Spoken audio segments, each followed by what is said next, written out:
Hello everyone, Pakistan के सबसे बड़े past paper current affair jobs information के चैनल में आपको खुशामदीद कहता हूँ। मिलिट्री इंजीनियरिंग सर्विस यानी कि MES के अंदर 1124 के करीब वैकेंसियाँ हैं, जिसमें हर कोई अप्लाई कर सकता है। यानी कि मिडिल प्राइमरी भी अगर कोई पढ़ा है वो भी अप्लाई कर सकता है, और अगर BA तक 14 तक किसी ने किया तो वो तमाम लोग अप्लाई कर सकते हैं।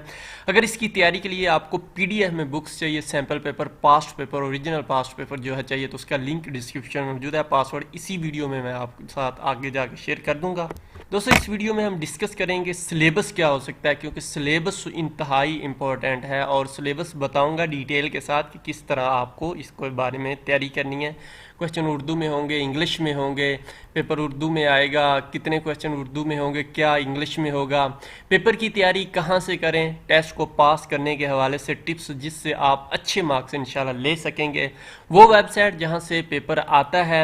इसके अलावा आपकी तैनाती कहाँ होगी, कहाँ आपने काम करना होगा जब आपके अल्लाह करे जॉब हो जाती है, तैयारी के बावजूद टेस्ट को पास क्यों नहीं कर पाते, उसकी क्या मेन वजह है। इसके अलावा कौन से डॉक्यूमेंट आपको भेजने हैं, अप्लाई करने का मुकम्मल तरीका आपको डिटेल के साथ बताऊंगा, क्योंकि ये अगर गलती करेंगे तो आपका फॉर्म रिजेक्ट हो जाएगा। आप कितनी फॉर्म के लिए, कितनी पोस्ट के लिए अप्लाई कर सकते हैं, ये भी बताएंगे। फॉर्म फिल करने का सही तरीका क्या है, टेस्ट आपका कहाँ होगा, ये तमाम डिटेल इस वीडियो में डिस्कस करेंगे। छोटी सी रिक्वेस्ट है, वीडियो को लाइक कर दीजिएगा, कोई पैसा नहीं लगता आपका।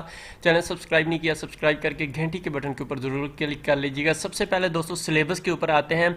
तो इस्लामिक स्टडी 20%, जो पिछले साल पेपर हुआ था उसमें 20% इस्लामिक स्टडी थी और उर्दू में ये आई थी, और पाकिस्तान स्टडी भी 20%, मतलब कि 50 नंबर का पेपर था और 10-10 क्वेश्चन आए थे। इंग्लिश के 10 नंबर के क्वेश्चन थे और वो इंग्लिश में थे। इसके अलावा जनरल नॉलेज 10 नंबर का था और वो भी इंग्लिश में था, और जॉब रिलेटेड।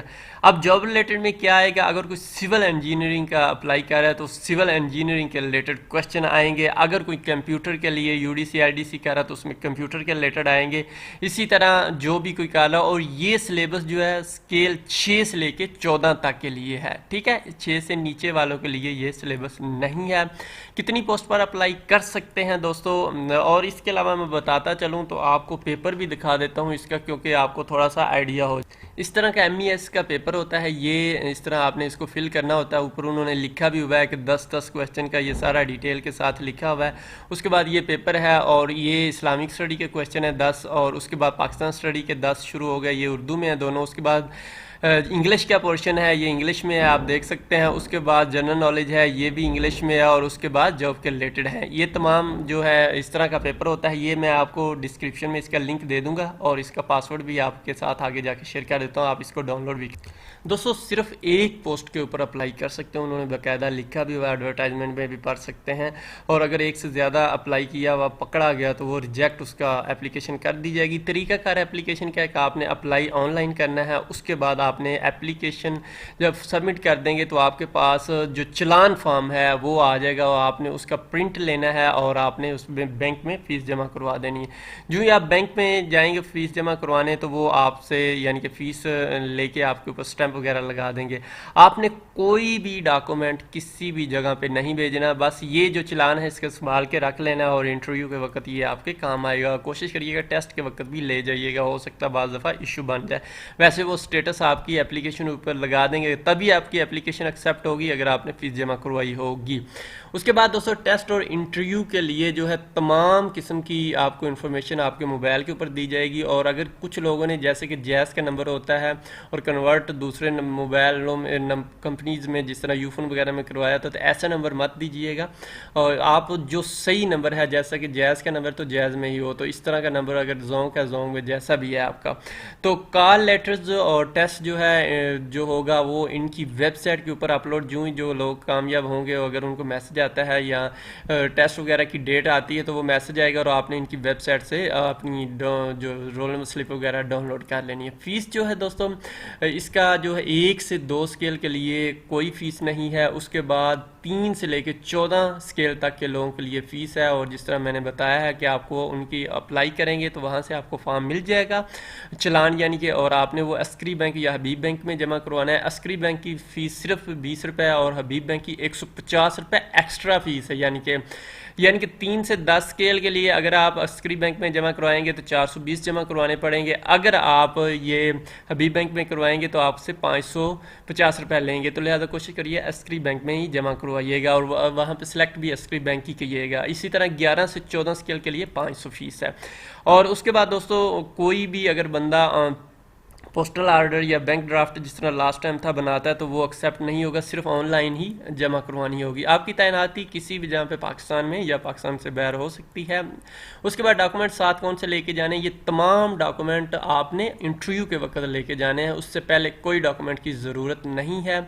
आपने ओरिजिनल और अटेस्टेड कापीज़ लेके जानी है, ओरिजिनल और अटेस्टेड कापीज़। अगर ओरिजिनल के साथ उसी तरह लेके जाते हैं तो कबूल नहीं होंगे। आपके पास अटेस्टेड कापीज़ होंगी जितने मैं ये बताने लगा हूँ। आपके पास 3 लेटेस्ट पासपोर्ट साइज फोटोग्राफ आपकी फ़ोटो होनी चाहिए। अटेस्टेड जो है फ़ोटो कापी ऑफ जो आपके एजुकेशनल डॉक्यूमेंट, अगर किसी ने मैट्रिक किया है, जो भी FA BA जितनी उसने लिखी हुई है उसके तमाम डॉक्यूमेंट जो है ओरिजिनल पास उसकी फ़ोटो कापी अटेस्टेड करवा के लेके जानी है। उसके बाद डोमिसाइल और आपका CNSE अटेस्टेड होना चाहिए, उसकी कॉपी यानी कि अटेस्टेड करवा के लेके जानी है। अगर आपके पास आपने कई काम किया है तो एक्सपीरियंस सर्टिफिकेट होना चाहिए। अगर सरकारी है तो मस्ट होना चाहिए। अगर प्राइवेट अगर आपने शो किया कि जी मैं ये कर रहा हूँ तो अगर बनवा के लेके जाएंगे तो वो आपका फ़ायदेमंद होगा। इसका होता है बेनिफिट इंटरव्यू में ख़ास तौर पे। अगर कोई आर्मी का है तो उसके बाद डिस्चार्ज सर्टिफिकेट होना चाहिए। और अगर गवर्नमेंट एम्प्लॉय है तो NOC उसके पास मस्ट होना चाहिए। अगर गैर मुस्लिम है तो उसके पास ओथ यानी कि जो नॉन मुस्लिम का होता है वो होना ज़रूरी है। और इसके बाद कोई डिसेबल है तो उसका भी उन्होंने बताया हुआ कि डिस्ट्रिक्ट काउंसिल ऑफ हेल्थ या ये डिस्ट्रिक्ट ऑर्गेनाइजेशन जो है इनसे आपका सर्टिफिकेट जो होता है डिसेबिलिटी का होना ज़रूरी है। उसके बाद टेस्ट कहाँ होगा, ये 14 सेंटर हैं, आपने इनमें से सिलेक्ट करना और यहाँ पे आपका टेस्ट होगा। ठीक है दोस्तों, नेक्स्ट आता है कि जो ये कुछ लोग एज की रिलैक्सेशन चाहते हैं। ये एज की रिलैक्सेशन के हवाले से चार्ट है, आप देख लीजिएगा। अगर आपका इसमें कुछ आता है तो आप उस हवाले से कर सकते हैं। आपको इसके बारे में पास्ट पेपर 2 जो 2019 में हुए थे वो तमाम इंशाल्लाह इसी वीडियो की डिस्क्रिप्शन में उनका लिंक दे दूंगा, आप वो देख लीजिएगा। हमारे डिटेल के साथ डिटेल्स के साथ वीडियो बनाई थी और उससे आपको बहुत ज़्यादा फ़ायदा। लास्ट टाइम यानी कि जो पेपर हुए थे हम वो तमाम लोगों को वही आए थे बाद में, यानी कि उसके रिलेटेड क्वेश्चन आए थे और लोगों को बहुत ज़्यादा फ़ायदा हुआ था। और चैनल अगर सब्सक्राइब कर लेंगे तो उसमें आपका बहुत ज़्यादा फ़ायदा हो सकता है। दोस्तों इंपॉर्टेंट बुक अगर कोई कहता है कि कौन सी किताब से तैयारी करूं तो वो MES गाइड जो है आपको मार्केट से मिल जाएगी। लेकिन बात याद रखिएगा, अगर MES की बुक ले रहे हैं तो उसमें आपका इस्लामिक स्टडी वगैरह तो क्लियर हो जाएगा, Pakistan study, Islamic study, general knowledge. बाकी जॉब के रिलेटेड अगर तो कोई कंप्यूटर के रिलेटेड है तो वो हो सकता है उस बुक में मौजूद हो, लेकिन सिविल के रिलेटेड वालों को सिविल के रिलेटेड ही गाइड लेनी चाहिए। और आई थिंक सिविल के रिलेटेड स्पेसिफिक एक गाइड ले लें जो स्पेशल आपका सब्जेक्ट है, कोई सिविल है, कोई दूसरा तीसरा क्लर्क का जो भी है, वो अपनी जॉब के रिलेटेड स्पेशल बुक ले लें। ठीक है, और बाकी जनरल नॉलेज वगैरह वो आपके पास कोई भी पुरानी बुक है यानी कि 1 साल से ज़्यादा पुरानी ना हो तो आप उसको देख लीजिएगा। और करंट अफेयर के लिए मैं आपको वेबसाइट बताता हूँ, टेस्ट TEST टेस्ट, वो आगे जाके बता देता हूँ, तो आपको उससे करंट अफेयर करना है। करंट अफेयर इधर से नहीं करिए, बाज़ दफ़ा करंट अफेयर जनरल नॉलेज में वो डाल देते हैं। MES के पास्ट पेपर हमारे चैनल के ऊपर मौजूद हैं, बहुत ज़्यादा मौजूद हैं, आप उनको ज़रूर देखिएगा, आपको बहुत ज़्यादा हेल्प उससे मिल जाएगी इंशाल्लाह। और टिप्स एंड ट्रिक्स यही हैं कि मैं कह रहा हूँ कि जो सब्जेक्ट के रिलेटेड है आप उसी सब्जेक्ट के रिलेटेड स्पेशल, अगर कोई कंप्यूटर के रिलेटेड है तो कंप्यूटर की बुक ले लें। जैसा कि ये क्लर्क जितने होते हैं IDC UDC दूसरे सीनियर जूनियर क्लर्क, तो उनकी कंप्यूटर के रिलेटेड मोस्टली क्वेश्चन आते हैं। अगर कोई सिविल है तो उसके सिविल के रिलेटेड क्वेश्चन। सिंपल लफ्ज़ों में कहता हूँ कि जो जॉब है आपकी उसके रिलेटेड एक बुक ले लीजिएगा ताकि आपकी जॉब के रिलेटेड पोर्शन क्लियर हो जाए। उसमें जो इंजीनियर हैं, कोई इलेक्ट्रिकल है, जो भी इंजीनियर है वो उसके रिलेटेड, ड्राफ्ट्समैन है तो उसके रिलेटेड वगैरह, और बाकी जो क्लर्क है उनका कंप्यूटर के रिलेटेड और उनकी जॉब के रिलेटेड क्वेश्चन आते हैं तो वो उनको पता होना चाहिए। आप तैयारी के बावजूद क्यों फेल हो जाते हैं, बहुत से लोग जो होते हैं उनको सिलेबस नहीं मालूम। अगर आपको सिलेबस मालूम भी है तो आप सारी चीज़ों को इक्वल टाइम नहीं देते तो इसलिए फेल हो जाते हैं। आपसे रिक्वेस्ट है कि तमाम चीज़ों को इक्वल टाइम दें, इंग्लिश को, Pakistan study, Islamic study, general knowledge, इसके अलावा जो जॉब रिलेटेड हैं, तो इंशाल्लाह फिर आप अच्छे नंबरों से पास कर देंगे। और कम से कम जो भी बुक लें उसको 3 दफ़ा रिपीट करें और इसी तरह इंशाल्लाह आप अच्छे नंबर ले सकते हैं। उसके बाद तैयारी करनी है तो पास्ट पेपर इसके हवाले से इंतहाई अहम वेबसाइट है इसकी testpoint.pk। इसके ऊपर सिर्फ पास्ट पेपर के रिलेटेड क्वेश्चन होते हैं पास्ट पेपर के, और ये बहुत ही अच्छी वेबसाइट है और इसमें मोस्टली जो है वो पास्ट पेपर से क्वेश्चन लिए गए हैं और डिटेल के साथ हैं, और इस तरह मेरे ख्याल में बंदा क्वेश्चन भूलता भी नहीं है। तो आप ये वेबसाइट देख लीजिएगा। और उसके बाद MCQs अगर तैयारी करनी है तो pakmcqs.com, ये बहुत अच्छी वेबसाइट है। इनका जो पास्ट पेपर के लिंक है मैं कोशिश करता हूँ डिस्क्रिप्शन में दे दूँ ताकि आप इससे देख लीजिएगा। उसके बाद दोस्तों आपको अगर PDF में बुक्स चाहिए और पास्ट पेपर चाहिए, जिस तरह मैंने सैम्पल पेपर जो दिखाया था, तो उसका लिंक इसी वीडियो की इस तरह डिस्क्रिप्शन बनी हुई है। इस तरह आपने इसके ऊपर क्लिक करना है, इस तरह आपके सामने खुल के आ जाएगा। यहाँ पर आपने पासवर्ड लिखना है। पासवर्ड इस वीडियो का है MES 2020। फिर देख लीजिएगा इसका पासवर्ड है MES 2020, ये इसका पासवर्ड है। ये आपने लिखना है सिंपली और आप इसको डाउनलोड कर सकते हैं। अप्लाई करने का दोस्तों तरीका है कि आपने www.mes.gov.pk लिखना है, या सिर्फ MES लिखेंगे तो आपके सामने ये वेबसाइट आ जाएगी। आपने एडवर्टाइजमेंट देखनी है तो इस पर क्लिक करेंगे। उसके बाद गाइडलाइंस आपके लोगों के लिए है अप्लाई ऑनलाइन के लिए, और अप्लाई ऑनलाइन के ऊपर आपने क्लिक करके, इसका लिंक भी दे देता हूँ डिस्क्रिप्शन में, आपने इस पर क्लिक करेंगे तो आपके सामने ये आ जाएगा। आपने यहाँ पे वो लिखा भी हुआ है कि आपने सिर्फ एक पोस्ट के लिए अप्लाई करना है। गाइड आपके लिए ये है, फेक वगैरह हुआ तो हम रिजेक्ट कर देंगे, और ये जिसके ऊपर स्टार होगा मस्ट अप्लाई करना है। इसके बाद उनकी हेल्पलाइन ये है, और 8 से 3 बजे के दरमियान, सुबह 8 से शाम दोपहर 3 बजे तक आप इसके ऊपर कॉल कर सकते हैं। जो ऑनलाइन अप्लाई करना है 7 सितंबर 2020 लास्ट डेट है, लेकिन फ़ीस आप 11 सितंबर 2020 तक अब जमा करवा सकते हैं। आपने यहाँ पे अपना CNAC नंबर, अपना डोमिसाइल जहाँ से है उसकी, और डोमिसाइल की डिस्ट्रिक्ट यहाँ पे लिखनी है। आप फीमेल मेल जो भी हैं, आपका क्या मज़हब है, आप डिसेबल हैं तो लिखिए येस वरना नो, और ये आपने कैचे यहाँ पे लिख देना। उसके बाद आपने अपनी जिस पोस्ट के लिए सिर्फ एक पोस्ट पे अप्लाई कर सकते हैं सोच समय के, आपने उसको सिलेक्ट करना है। डेट ऑफ बर्थ, और डेट ऑफ बर्थ इसी के अंदर से सिलेक्ट करिएगा, डायरेक्ट ना लिखिएगा, वो वरना वो बाज़ दफ़ा गलत कर देता है। और ये आपने इस तरह, आपके कोई फौत तो नहीं हुआ ड्यूरिंग सर्विस तो नो, अगर यह हुआ तो कर दें। उसके बाद बिलोंग टू शेड्यूल कास्ट, अगर जिस तरह वो दी हुई थी कि आप इनको शेड्यूल कास्ट जो मैंने आपको बताया था वीडियो के दरमियान, अगर उसमें कुछ है तो यस वरना नो। उसके बाद अगर गवर्नमेंट हैं, एम्प्लॉई हैं, तो आपको CNAC के हवाले से, फिर वो NOC के हवाले से वो कहेंगे, तो अगर ये हैं तो यस करें वरना नो कर दीजिएगा। नेक्स्ट पे जाइएगा। यहाँ पे आपने अपनी पिक्चर, अपना पूरा नाम, अपने वालिद का नाम, परमानेंट एड्रेस, यानी कि जहाँ पे आपका बाज़ ये होता है कि लोग गांव में रहते हैं और वहाँ पे ये पार्सल वगैरह नहीं मिलता, तो वो सिटी वगैरह का एड्रेस भी लिखना चाहते होते हैं जहाँ पे उनको इजीली पार्सल मिल जाता है, तो वो लिख दें। और आपका जो घर का सही एड्रेस हो यहाँ पे लिखिएगा। फ़ोन नंबर सही वाला लिखिएगा, जो एक्टिव हो, ये ना हो ऐसा लिख दीजिए जो दूसरे सिम चेंज हो।